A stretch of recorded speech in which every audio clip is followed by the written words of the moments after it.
CO Mr. Min Kant. Investor Mr. So. CEO Min Kant, Investor You So. Our digital platform is sure to be successful. ရေကူးညတဲ့နဲ့အောင်မြင်စွာယင်းနှိမ့်မြုံနှံခြင်းဇလန်လေးကိုအပိုင်းလေးပိုင်းနဲ့တစ်ပိုင်းစီတိုင်းမှာနှစ်တာရရှိအောင်တင်ပြသွားမှာဖြစ်ပါတယ်ဇလန်လေးအစားကဒီလိုပါခင်မီခန္ဓာထေဝံလုံးနဲ့စီးပွားရေးရုံးခန်းတစ်ခုတည်းမှာ CEO ကိုမင်းခန့်ကယင်းနှိမ့်မြုံနှံသူဦးစိုးအား digital platform အသစ်တစ်ခုအတွက်တင်ပြဆွေးနွေးနေတယ်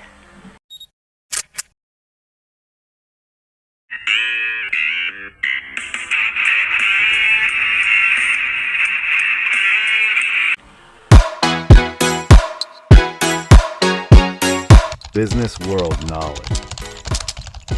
for your life. CEO ကိုမင်းခန့်ကတင်ပြလိုက်ပုံဦးစိုးခင်ဗျကျွန်တော်တို့ရဲ့ digital platform ဟာ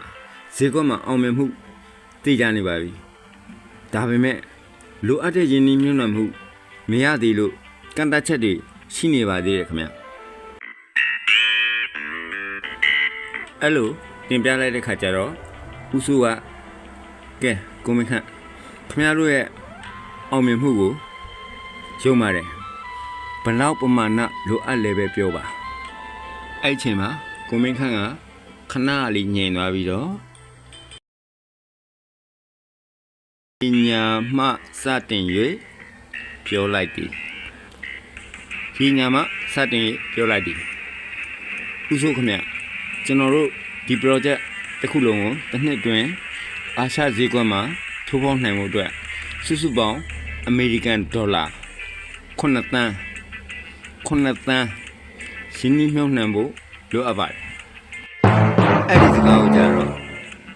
ဦးစိုးမလုံးဝအံ့ဩတဲ့မျက်နှာထားဖြစ်9 သန်းဟုတ်လားမင်းတို့လို့စတက်အပ်အသေးသားလေးအတွက်9 သန်းဆိုတော့မြင့်ညာအစွန်ဆုံးကနေစပြီးတော့ရေကူးတာနဲ့မတူနေဘူးလားကိုမင်းခန့်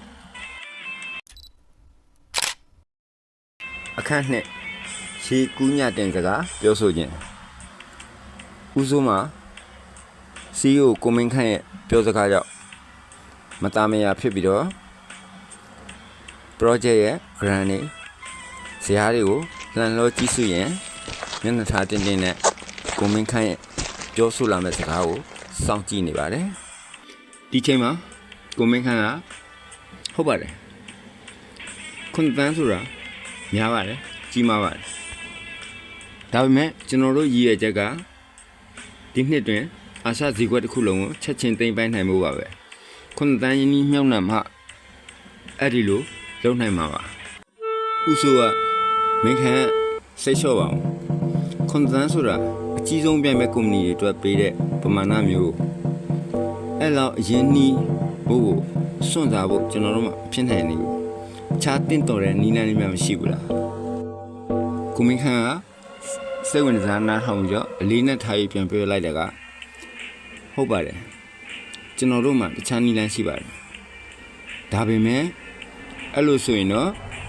ဈေးကွက်ကိုတနိုင်ငံချင်းစီတဖြည်းဖြည်းချင်းဝင်ရောက်ဖို့ပဲဖြစ်ပါလိမ့်မယ်ဦးစိုးကစိတ်ဝင်စားဟန်ပြဲမင်းခန့်ကိုကြည့်ရင်လည်းတဖြည်းဖြည်းဝင်ရောက်ခြင်းဆိုတာဘယ်လိုပုံစံမျိုးလဲအခန်း3လူရာစိတ်ကံတို့ကုခတ်ခြင်း CEO ကိုမင်းခန့်ကယင်းနှိမ့်မြုံနှံသူဦးစိုးဓာတ်ရိုက်ကြည့်ကလူရင်းပမာဏကိုနူးညံ့စွာပြောဆိုလိုက်တော့တယ်ဦးစိုးခင်ဗျာကျွန်တော်တို့ရဲ့အဓိကလိုအပ်ချက်ကဒီနှစ်တွင်မြန်မာထိုင်းဗီယက်နမ်ဆိုတဲ့အဓိကနိုင်ငံ3 နိုင်ငံကိုသာအရင်ဆုံးစတင်နိုင်မှုရှိပါတယ်ဒါပေမဲ့အစောပိုင်းက9 သန်းတောင်းဆိုခဲ့တာအာရှဈေးကွက်တစ်ခုလုံးကိုသိမ်းပိုက်ဖို့ပါအခုအဓိက3 နိုင်ငံအတွက်ဆိုရင်တော့9 သန်းမလိုပါဘူးအဲ့တော့မှလူရင်းစကားကိုရောက်ပါတော့မယ်ကျွန်တော်တို့လိုအပ်တဲ့တိကျတဲ့ပမာဏက အမေရိကန်ဒေါ်လာ3သန်းသာဖြစ်ပါတယ်ဒီ3သန်းနဲ့ဆိုရင်အဲ့ဒီ3နိုင်ငံမှာအောင်မြင်စွာစတင်နိုင်မှာပါအဲ့ဒီခါကျတော့ဦးစိုးကသဘောပေါက်သွားတဲ့ဟန်နဲ့ဟုတ်ပြီမင်းရဲ့စကားရေကူးညတဲ့စကားပဲဖြစ်တယ်ပထမတော့ညည9တန်းကနေစကူတယ်အဲ့ဒါကိုငါညင်လိုက်တော့မှလူရစိတ်ကံဖြစ်တဲ့3သန်းကိုရောက်လာတယ်ဟာဟာဦးစိုးကဆက်ပြောတယ်ပြုံးပြီးတော့3သန်းဆိုတဲ့ပမာဏဟာကျွန်တော်တို့သုံးသပ်ထားတဲ့အတိုင်းအတာနဲ့ကိုက်ညီတယ်9တန်းဆိုတာကိုမင်းကအရင်တင်ပြောတာတော့3သန်းကိုလွယ်လွယ်ကူကူနဲ့ဆုံးဖြတ်လို့ရတာပေါ့ကွာ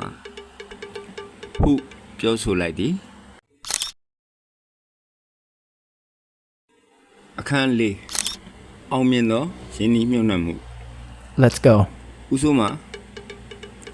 digital platform လေပတ်ဖို့အတွက် CEO ကိုမင်းခန့်အား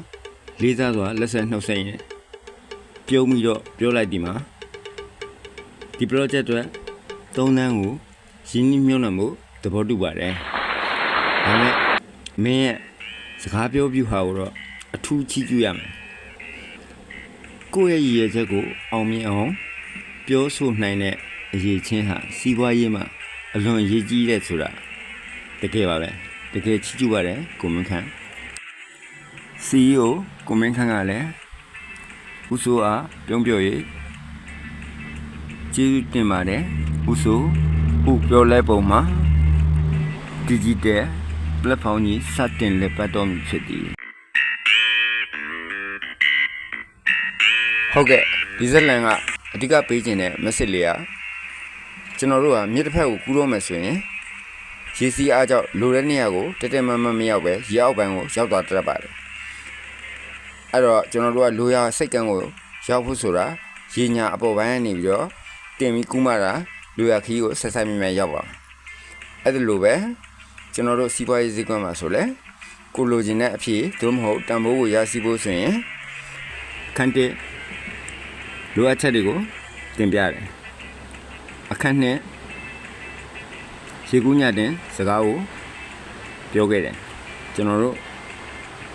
တိုးမြင့်ပြီးတော့ဟိုအမြင့်ဆုံးစိတ်ကံထမြင့်အောင်တောင်းဆိုခဲ့တယ်အခန်း3လိုအပ်စိတ်ကံကိုကူခတ်ခဲ့တယ်ဆိုတာကျွန်တော်တို့ကိုလိုချင်တဲ့အဓိကပါလဲအဓိကလိုချင်တဲ့နေရာကိုပဲရှော့ချပေးလိုက်တယ်အခန်း၄ကျတော့ကျွန်တော်ဘာဖြစ်ရလဲအောင်မြင်တဲ့ယင်းနှိမ့်နှံမှုကိုရရှိတဲ့အတွက်စီးပွားရေးအောင်မြင်သွားကြတယ်ကြိုတင်ပြီးတော့နည်းနည်းလေးစကားပြောတတ်ဖို့လိုတဲ့အကြောင်းလေးကို message ပေးခြင်းပါတယ်စကားကြီး10ခွန်းနဲ့တခွန်းနဲ့အတူဇလန်တစ်တစ်ပုတ်နဲ့ပြန်လာခဲ့ပါမယ်စကားကြီး10ခွန်းကိုကျွန်တော် comment မှာခြိုက်ထားပေးမယ် message တွေကဘယ်စကားနဲ့အရင်ဆုံးကြားကျင်လဲဆိုတော့လဲ comment မှာမှတ်ငယ်လို့ရပါတယ်လူကြီးမင်းတို့အတွက်အကျိုးတစုံတရာရရှိမယ်လို့မျှော်လင့်ပါတယ်ဒီစကားပြောနည်းကိုအသုံးပြုပြီးတော့စီးပွားရေးမှာဘယ်လိုအသုံးချရမလဲဆိုတာအသုံးချကြပါအောင်မြင်ကြီးပွားချမ်းသာတဲ့ဘဝတွေကိုပိုင်ဆိုင်နိုင်ကြပါစေ See you next lesson bye bye